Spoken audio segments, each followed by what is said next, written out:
She thought running away would save both of them. But the past has a way of finding the wounds you try to hide. When she turned around on that bridge and saw a gun pointed at her chest, she realized one thing. The truth she buried was coming back. And this time, she couldn't escape.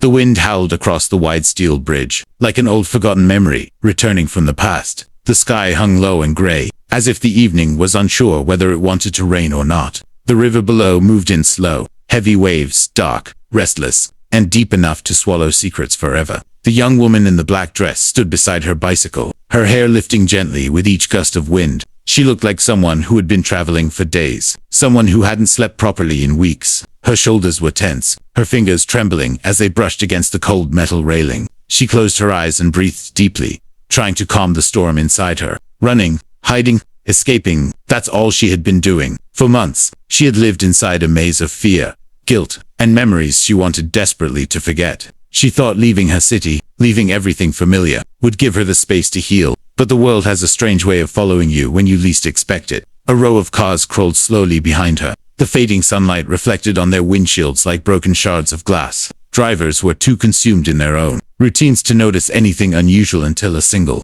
car door slammed open with a sharp bang. A man stepped out. His hands shook as he pushed his jacket aside, revealing the cold steel of the gun beneath. His breathing was shallow, his steps unsteady. He wasn't a criminal searching for prey. He was a man who had been hollowed out by sleepless nights, unanswered calls, and a love that had collapsed like an old building. And he had finally found her. But fate wasn't finished yet. 30 meters away, an older man wearing a blue cap had been driving home from a long shift. He wasn't expecting anything significant to happen. All he wanted was dinner, warmth, and maybe a little peace. But something caught his agile look on the gunman's face. A look he recognized so well it sent chills down his spine. He knew that expression. He had worn it once. The expression of a man standing at the edge of an emotional cliff. Without thinking, without hesitation, he opened his door and ran, not for glory, not for reward, but for the simple hope that he might stop one more tragedy in a world already full of too many. The woman, lost in thoughts of regret and exhaustion,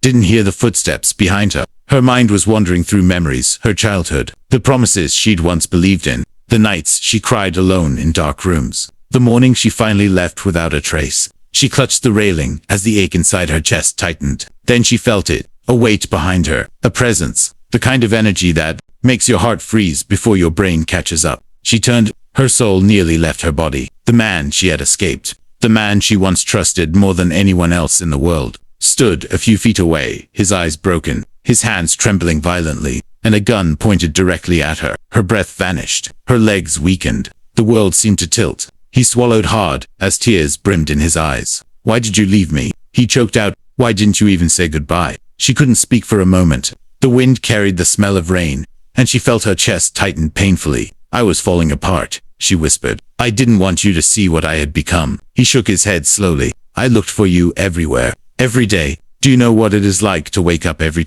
morning not knowing if the person you love is alive?" Her gaze fell to the concrete. "I thought leaving would protect you, protect me." His voice cracked. "You broke me." Before she could respond, his hand jerked accidentally, or out of emotion. She didn't know, but the gun lifted dangerously. She gasped, and at that very moment, the older man in the blue cap reached them. He grabbed the gunman's arm and yanked it back with all his strength. "Stop," he shouted. "Don't do this. You don't want this. You don't want to live with this." The gunman struggled, tears spilling freely now. "I can't. You don't understand. I can't lose her again." The older man held him tighter. "You've already lost yourself," he said softly. "Don't lose your soul too." The woman stared at them both, trembling, her own tears blurring her sight. Slowly, cautiously, she stepped closer. She reached out, her hand shaking, afraid, but determined. "I didn't leave because I stopped loving you," she whispered. "I left because I didn't know how to stay." His expression shattered, as if those words had pierced straight into his heart.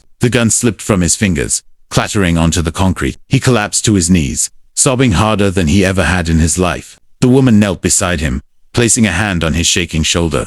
"I'm here now," she said. "Not running, not hiding, not anymore." The older man let out a breath he didn't know he'd been holding. He picked up the gun and placed it far away, calling for nearby drivers to stay back. The scene had already caused a traffic jam. Drivers were staring, recording, calling emergency numbers. But what they didn't realize was that the real story wasn't the gun. It was the pain. The truth. The two broken souls finally facing what they ran from. Minutes passed, then 10, then 20. Sirens wailed in the distance. But the three of them sat together, breathing heavily, crying softly, reconnecting in ways words couldn't fully express. The woman finally looked into the gunman's eyes. "You could have killed me," she whispered. He shook his head. "I didn't want to hurt you. I just wanted answers. I wanted to understand why you left." She inhaled deeply, "Because I was drowning, and I didn't know how to ask for help." His voice softened. "You could have asked me." "No," she said, eyes glistening. "I couldn't.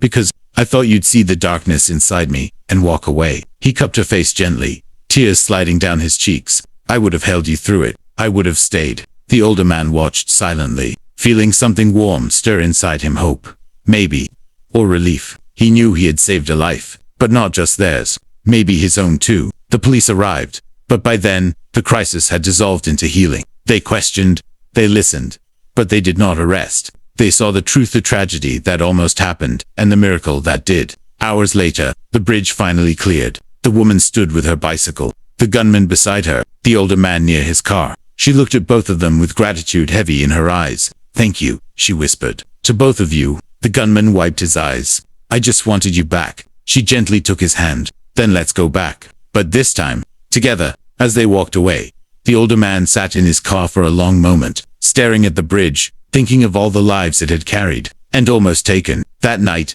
millions would watch the videos recorded by drivers. Millions would cry, wonder, discuss, argue. But only 3 people would truly understand what happened on that bridge. A woman who ran from her pain, a man who chased his heartbreak, and a stranger who refused to let tragedy win. And sometimes, that's all a miracle requires. 3 broken hearts meeting at the exact moment they needed one another.